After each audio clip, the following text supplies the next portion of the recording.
Voter turnout in Tunisia's parliamentary runoff elections held on January 29th stood at 11.4%. The country's independent high authority for elections said the polls went smoothly without incidents despite the very low turnout.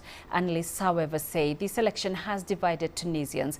The country's president, Kais Saied, who has been in office since 2019, seized major executive powers in July 2021 in what was branded a coup by opposition parties. Adnan Shawashi has more details. President Kais Saied's supporters were the main voters on Sunday, while his critics and opponents boycotted the first and second round of the elections. The legislative election puts an end to the period of exemption measures. It paves the way for a stable and constitutional institution that will guarantee stability in the country. The Tunisian opposition rejects the whole election process and does not recognize its institutions. The opposition will reveal its roadmap that will put an end to the coup of Kais Saied. Some 895,000 voters cast their ballots in 131 electoral districts during the runoff vote, while over 7.8 million registered voters and disaffected Tunisians stayed away from the voting centers. This parliament will address the country's social and economic problems. The election results reflect the will of the people who give their voices to their representatives. The new parliament will not change anything. People no longer care about politics. We are fed up with empty promises.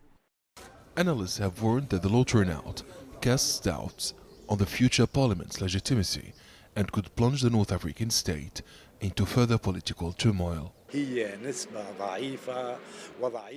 very low voter turnout reflects the distrust and the disillusionment of many people and their rejection of all actors in the political scene.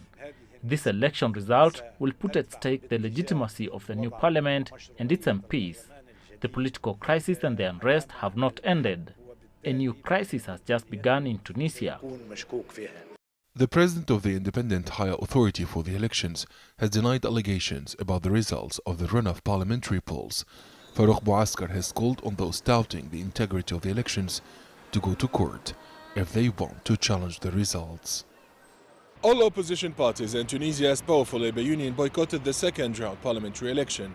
The UGTT and other civil society organizations have called for dialogue with the president as coordinated efforts are needed to avoid worsening the already troubled political, social and economic situation in the country.